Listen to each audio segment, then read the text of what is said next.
Remote, beautiful, mysterious, unique. Islands are worlds of their own. Places apart where life has evolved differently. But in our modern interconnected world, islands are also part of a global community that's changing, for better or worse. In this series, we're exploring the lives of islanders. We're discovering that no matter how distant they are from the mainland, how distinctive their histories, or how proud they are of their independence, islands can't separate their futures from the fate of humanity as a whole. In so many ways, these shores are the front line of global change. What happens here matters to us all.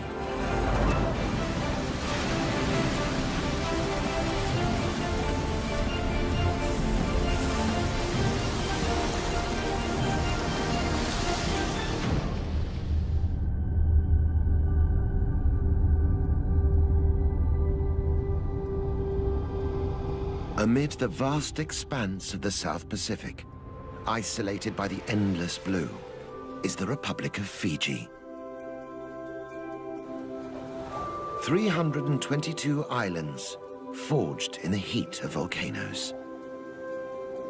Rugged mountains fringed by sandy shores.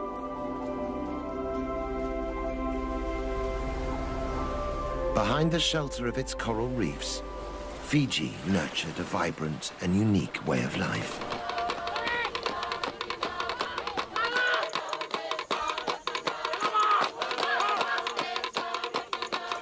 Over the centuries, it grew to be a powerful and proud culture. Notorious amongst early European explorers for its ferocious cannibals and mighty warriors.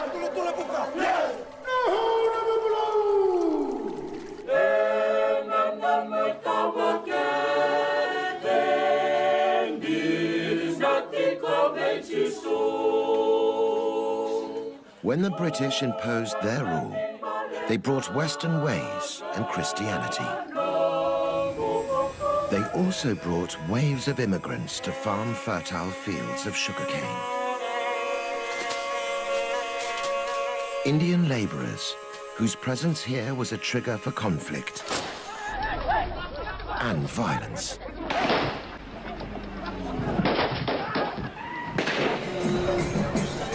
Today, an uneasy peace reigns.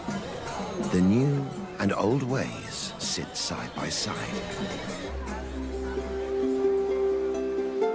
And the latest arrivals are tourists for whom Fiji's islands are a tropical paradise.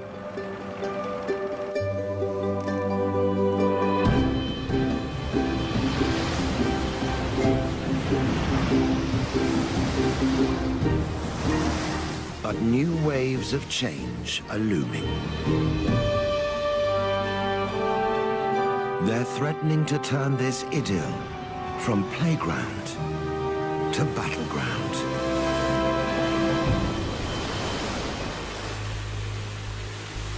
Sometimes the danger is all too obvious. But for those who know where to look, the effects can also be seen in the depths of the forests and beneath Fiji's blue lagoons.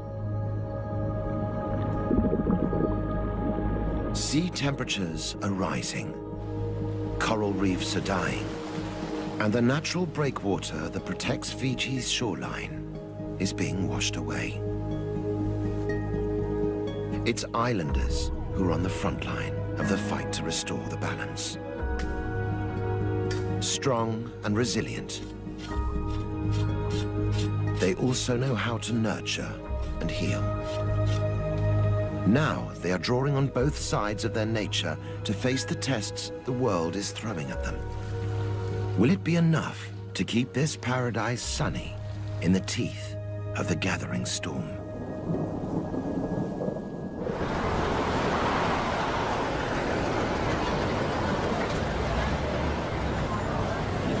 Today, Most of Fiji's 1 million population lives on the big island of Viti Levu. The capital, Suva, and a dozen other towns pulse to an urban beat. But outside the cities, life is organized along traditional lines. Head a few kilometers off the southern shore of Viti Levu to the island of Benga, and the importance of the old ways is clear to see.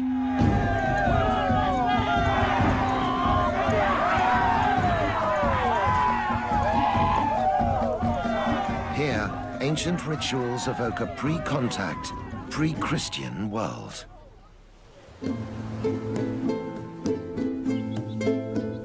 Distanced from the mainland, life moves at its own pace on Benga.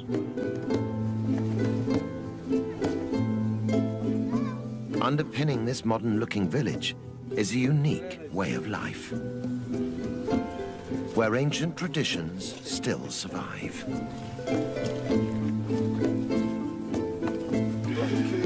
Villagers live as a collective, sharing the work and the wealth amongst themselves.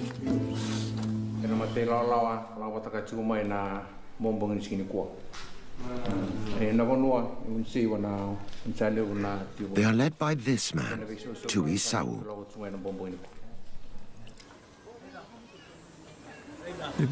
It is good to have a chiefly leadership in the village. It allows us to look after the village and, more importantly, the welfare of our villagers.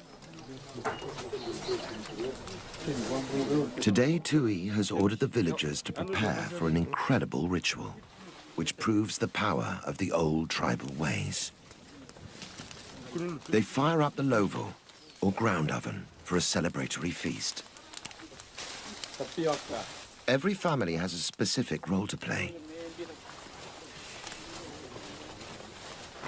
But the ritual preparing of the feast isn't just about nourishing the body. It's one of the ways in which village children are taught to respect their tribal traditions.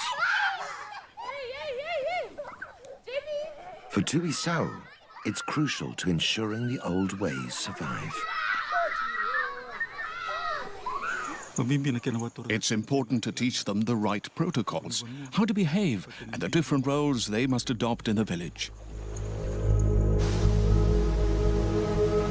But across the ocean, winds of change are blowing towards Benga. I think the Western way of living in Suva has a negative effect on our lives. It's easier to look after the village when there is one way of life and everyone is united. One custom that Tui Sau is determined to safeguard is Vila Vila Irevo, or literally, jumping into the oven. We know it as firewalking.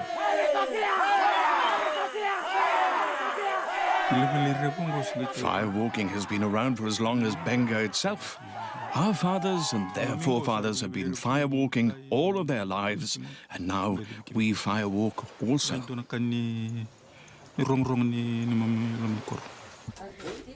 Firewalking is just for men, but everyone's involved in weeks of preparations. For the performers, getting ready for the ritual requires certain personal sacrifices. There are a few taboos. The most important is that the firewalkers must not sleep with their wives for 4 nights beforehand, and they can't eat coconut or burnt foods either. Before the firewalking, a ceremonial meke evokes the Sau tribal spirit.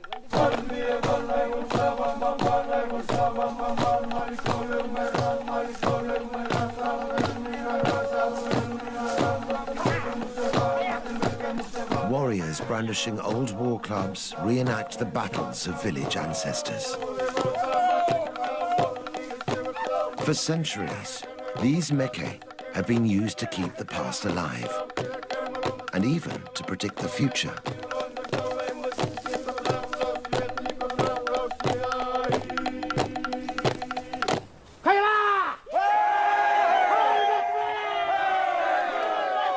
The priest starts the ritual, calling the firewalkers to prepare the flaming pit. It's vital everyone follows instructions.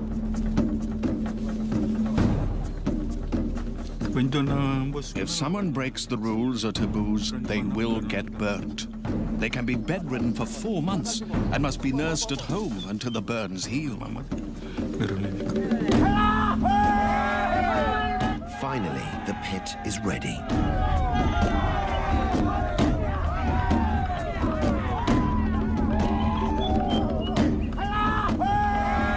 One by one, the Sawu tribesmen brave the scorching heat to walk in the footsteps of their ancestors.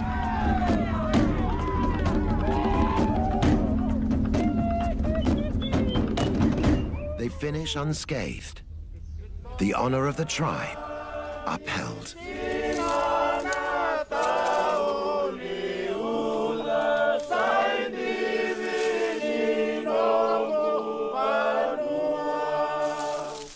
But Tuisawu knows the isolation of the island can only protect its people for so long.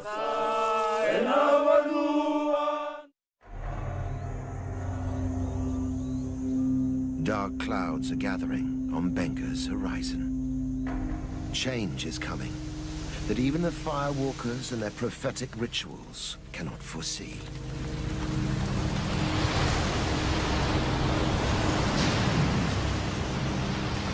It won't be the first time waves of unexpected change have washed over these islands.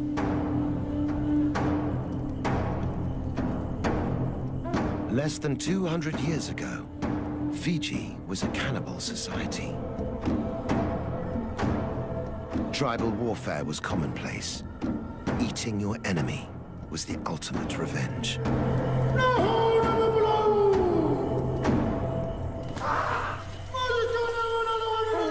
Christian missionaries from Europe set out to rid the islands of cannibalism.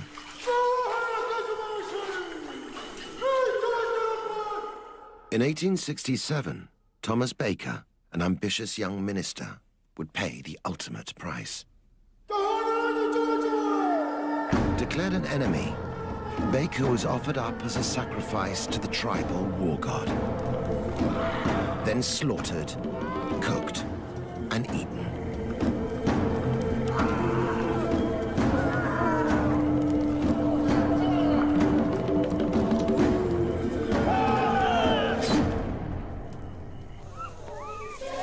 But Baker's sacrifice was not in vain. Violent Pacific traditions were tamed by Christianity.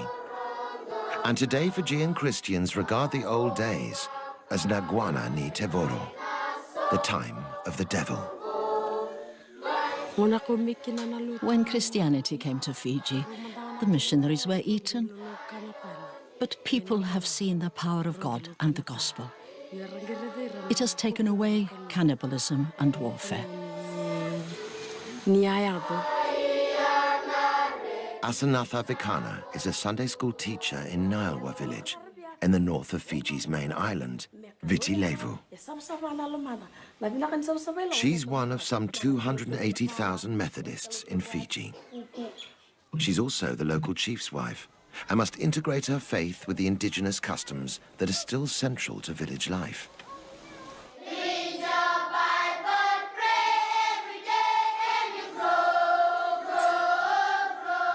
Christianity came to Fiji as a foreign religion and had to deal with the traditions and the people it found here.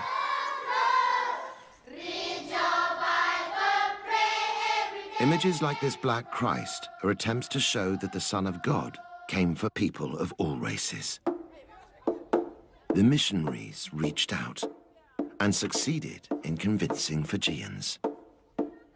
So much so that today Fiji is a sort of Pacific Islands Bible Belt.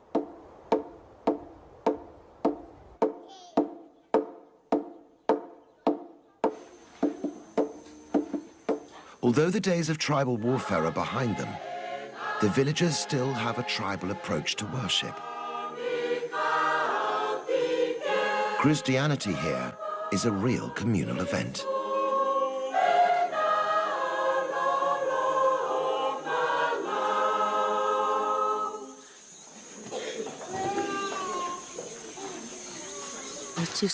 God has given us love for one another within our community. That's why our village is united. Also uniting the village is Asanatha herself. As the chief's wife, she shares his responsibility for the community's well-being. I am the mother of the village. If someone is hungry, it is my job to give them food.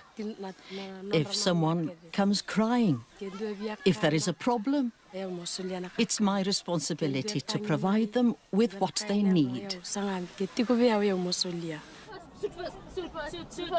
In 2004, that responsibility inspired Asanatha to dream of big changes. Realizing Nilewa's children had no access to nursery school, Asanatha started the region's very first kindergarten. It's important for the children to have an education. Education can bring about change in our village. Now, there's a network of kindergartens in the surrounding villages.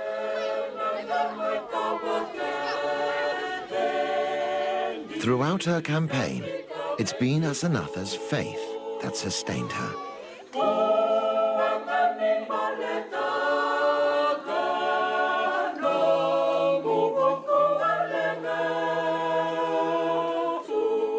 But the new faith and the old ways don't always go harmoniously together. Echoing around the national stadium is a voice from Fiji's ancestral past.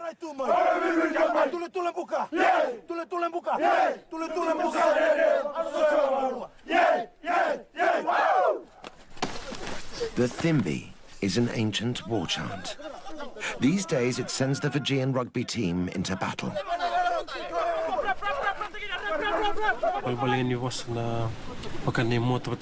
The words mean, we have our shields and our spears, and we're going into battle. We're telling our opponents, we'll take you down. Now the Thimbi has become a rallying cry for ancient customs threatened for being unchristian.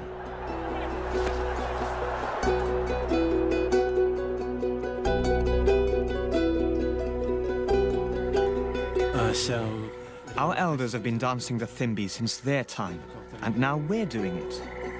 It's been passed down to us.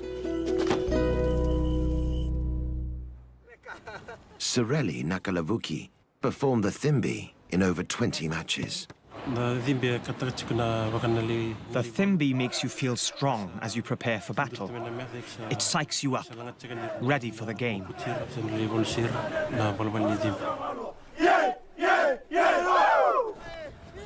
But some church authorities didn't see it that way. In 2009, they declared the old war chant ungodly. With the support of the team pastor, they demanded a ban. Under heavy pressure, the team broke a 70-year tradition. They dropped the Thimbi ahead of a big international game. Whether or not they angered their old gods, the team were badly defeated.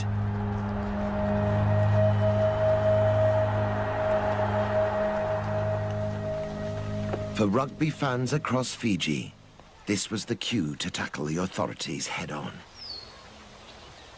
They stood up in support of the old ritual and its place in the much-loved national game.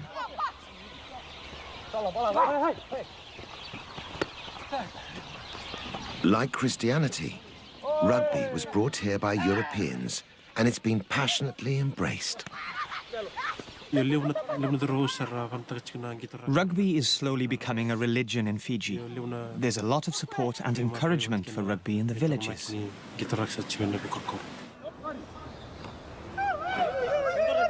It's one of Fiji's best-known exports and a matter of great national pride.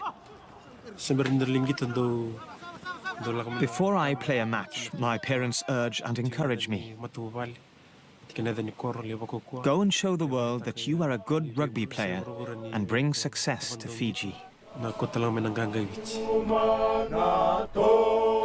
Eventually, those calling for the return of the Thimbi were heard.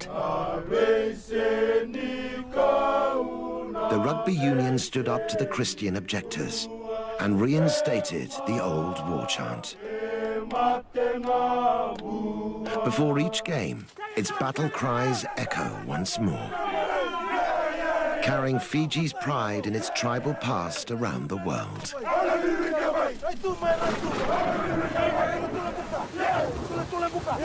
But while the team represent their nation with pride, the future of their island looks dangerously uncertain.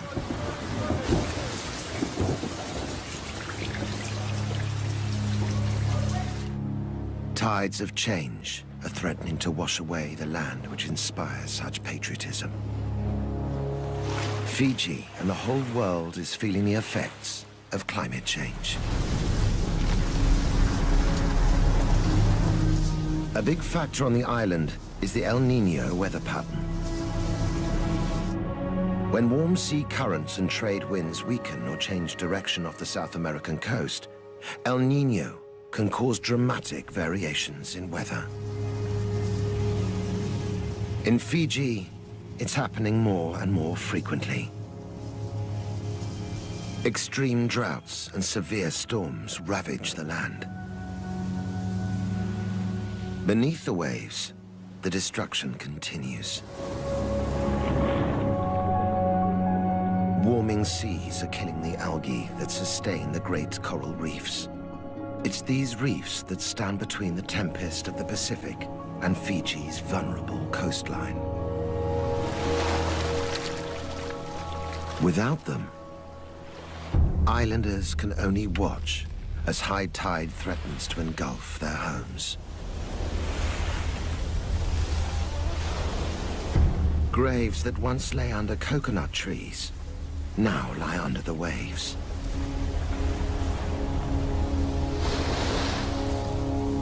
History is being washed away.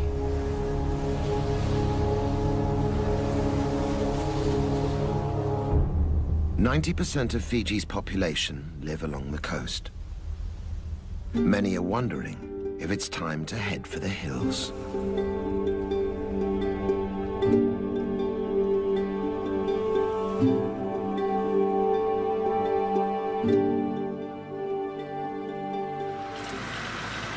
When Britain colonized Fiji in the late 19th century, reliable sunshine and predictable rains meant that they could farm sugarcane on a massive scale. Sugar became the cornerstone of Fiji's economy. A new Pacific industry was born. Now, 4 million tons of sugarcane are produced every year.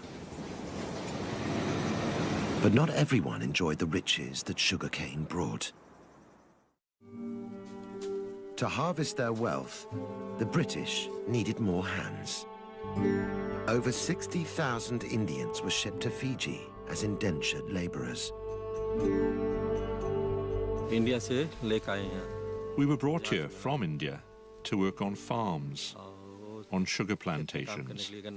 They brought us here in ships. Some died on the ship, and they were thrown into the water. With the sweat of Indian labor, the sugar industry flourished. By the time indentured labor was abolished in 1916, the immigrants had built homes, schools, and futures. Few could afford to return to India, even if they wanted to. Today, Indo-Fijians make up some 40% of the island's population. Lal Philip is one of them. Descended from the original Indian laborers, Lal now farms his own small plot of sugarcane. Although fifth-generation Indo-Fijians, the family still value their Indian heritage.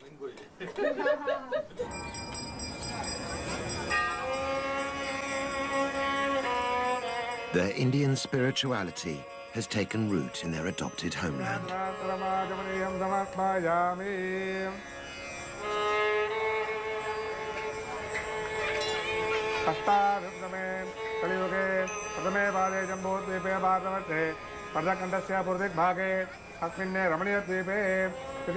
This Hindu temple, the largest in the southern hemisphere, attracts hundreds for daily worship. Its presence signifies the part Indo-Fijians now play in the life of the island.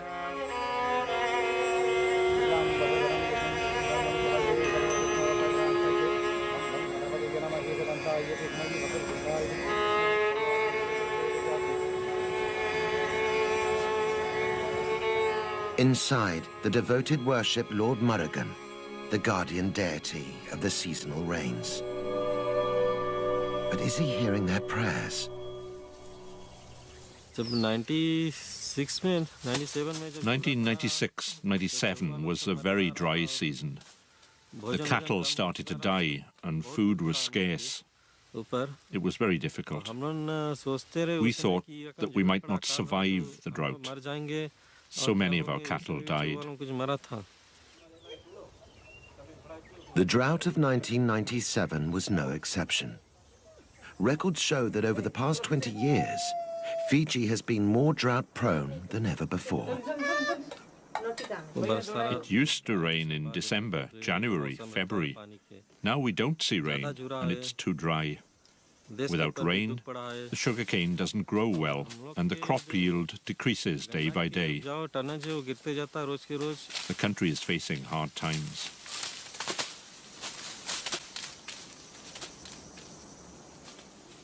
But for farmers like Lal, it's not just the weather that could ruin the harvest.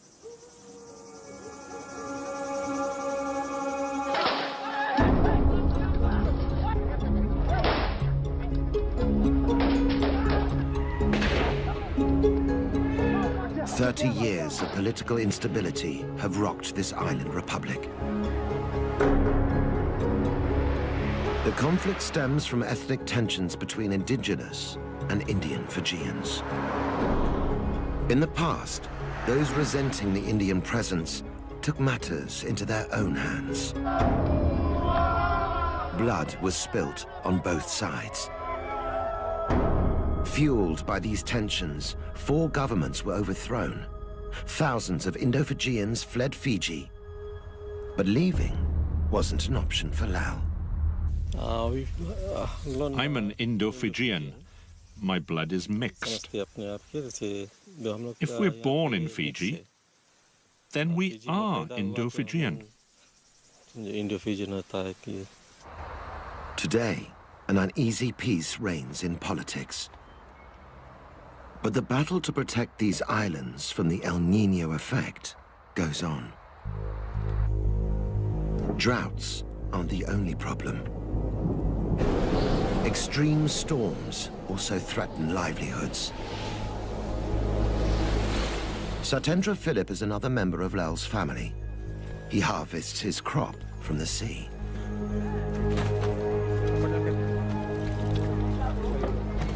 We used to have good weather, but now it's very unpredictable. With no warning, the sea can get very rough. All sorts of changes are happening. Even on a beautiful day, beneath the calm ocean surface, there are dangerous currents of change. Powered by El Niño, they bring unseasonably violent weather. Fishermen like Satendra are caught in the eye of the storm. Once I forgot my radio at home. When I was out at sea, another boat warned that a hurricane was coming, so we took shelter on a nearby island. It was a very frightening experience, and we thought a lot about our families. My boat was damaged. It was one of the most difficult moments I've ever faced. Big storms are also bad news for fish stocks. Powerful waves can damage the coral reefs. Without these reefs for food and protection, fish are disappearing.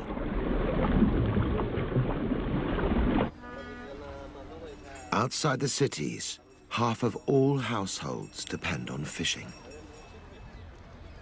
The changes in weather threaten their whole way of life. Their children face an uncertain future. If the extreme weather continues, it's not just the farmers and fishermen that will be affected. So too will Fiji's tourist industry. Each year, 500,000 visitors arrive looking for their own castaway paradise. Romance, adventure, culture. Fiji has it all.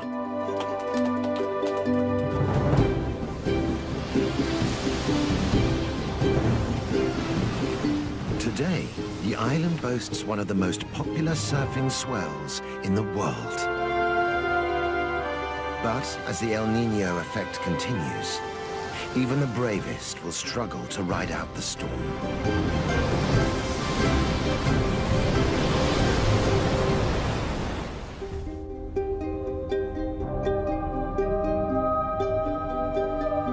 Inland, there's a different landscape at risk.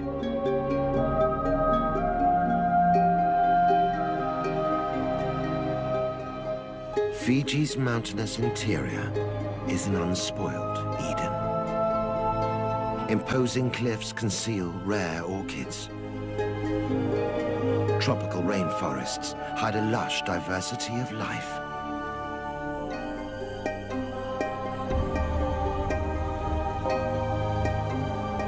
Yet even Fiji's heartland is at risk from the El Niño effect.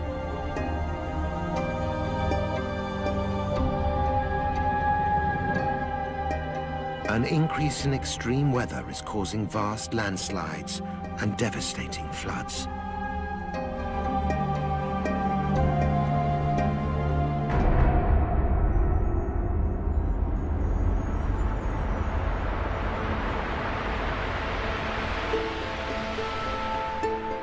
Hidden in the remote Nasori highlands is a village lost in time.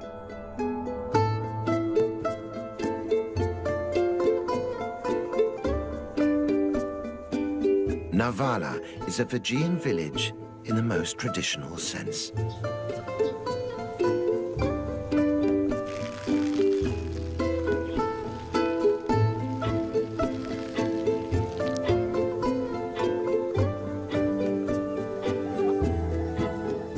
With no mains electricity, life goes on much the same as it did hundreds of years ago. Everybody works together for the good of the community. Homes are built, children are taught, and the sick are treated at no cost to the individual. But the effects of climate change are threatening this utopian idyll. Mili Sura is medicine woman to more than 500 villagers. She comes from a long line of traditional healers.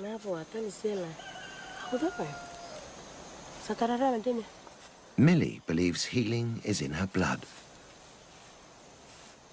and ancient laws govern its use.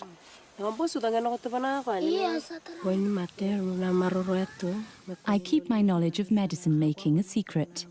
I can't tell anyone else because if I make this knowledge public, it can reduce the effects of the medicine. Millie sees her patients every day, and their complaints are seasonal.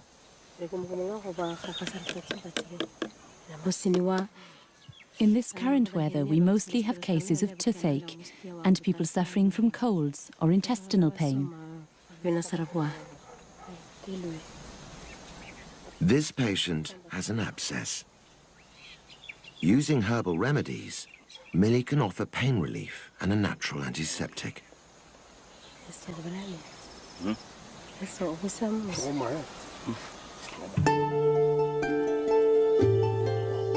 For ingredients, she's totally dependent on the huge natural pharmacy on her doorstep.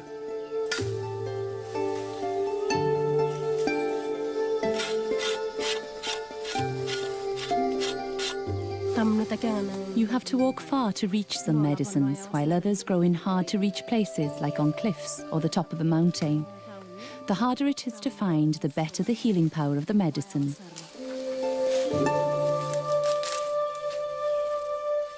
These days, Millie's remedies are in great demand. The change in weather brings with it numerous infections. At times like this, lots of people come to ask me for medicine.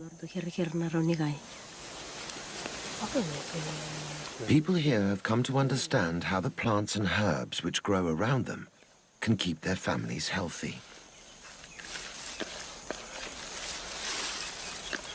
In Millie's hands, this wisdom can be released to heal a new generation.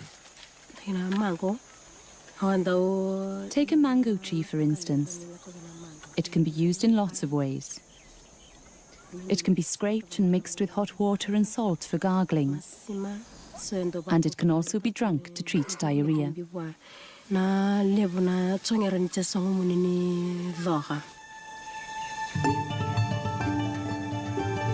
Diarrhea can be a killer in this village, particularly to the very young. It's crucial that Millie is able to find the right plants at the right time to treat it. But the changes in Fiji's climate are putting Millie's natural pharmacy in danger. She has to walk further and further to find the plants she needs. Millie is worried that one day they won't grow at all. It's been very dry and windy. It hasn't rained for a while now. Many plants and trees thrive in wet conditions, and too much heat can destroy some medicinal plants. The whole island seems to be sending a message that the balance of life here is changing. Since the dawn of time, it's the sea that has kept the equilibrium. As powerful waves sculpted the landscape, life on Fiji evolved in sync with the swell. But the tide is turning. The sea surrounding the islands is warming, killing the fragile ecosystem beneath.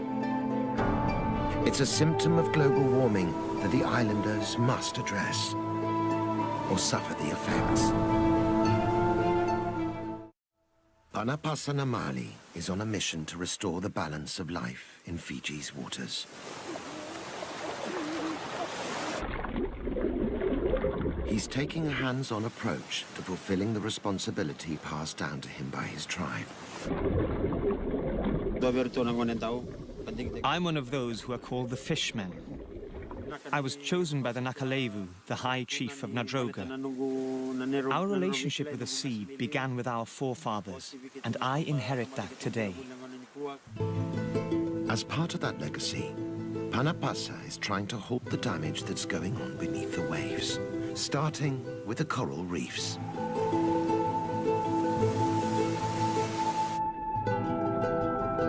These reefs shield the island by absorbing the force of the powerful Pacific waves.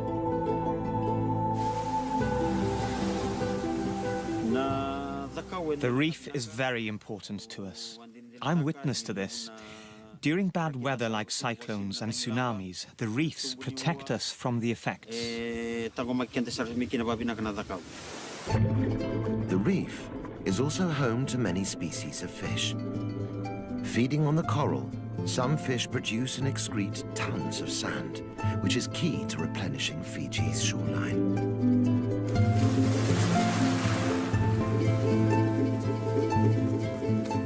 But this delicate ecosystem is being washed away. Under the heat stress of warming seas, Fiji's coral reefs are dying. In some parts of the Pacific, 80% of living reefs have been lost. Without coral to feed on, fish are disappearing. And without fish to replenish them, Fiji's beaches are washing away. For Panapasa, the solution is clear.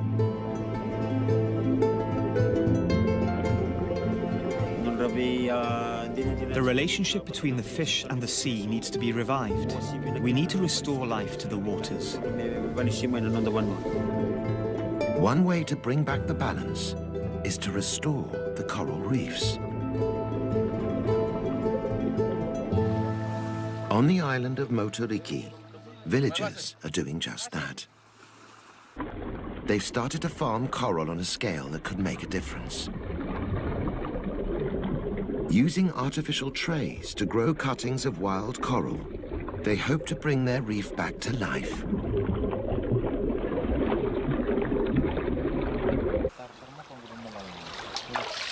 In just 12 months, these tiny cuttings will have doubled in size. The adult corals will then be replanted onto dying reefs, bringing them blossoming back to health.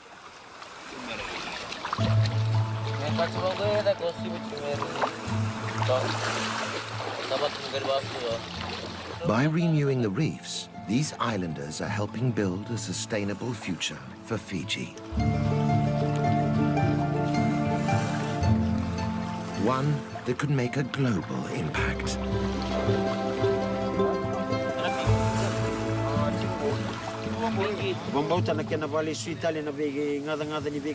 I believe that if we keep making efforts to give back, to renew our water and our seas, our corals and our fish, our efforts will become known all over the world.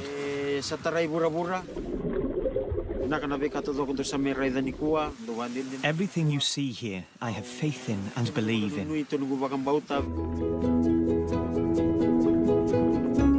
Though it's too early to see long-term results, the signs are promising. The islanders have started the fight back against climate change in Fiji.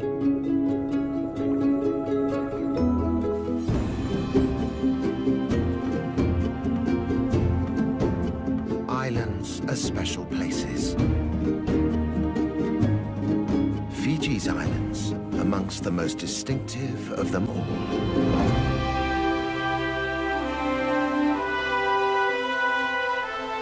The postcard island paradise. This is the beauty that has carried Fiji's name far and wide.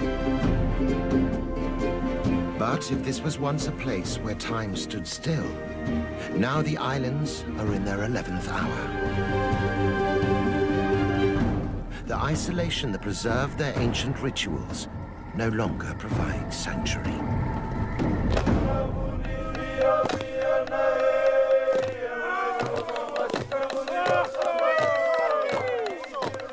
Fiji's children are taught to respect traditions passed down from their fathers and to learn from the care lavished on them by their mothers. These are children who can still enjoy their season in the sun. But as they grow, they'll tackle challenges no other generation has had to face. Not only must they learn to live with their divided past, they must build their future in a changing world and protect their islands in all their fragile beauty. Facing new horizons, Fiji's children must adapt, even as they hold fast to the strengths their island legacy has given them. In a changing world, we all have lessons to learn from Fiji.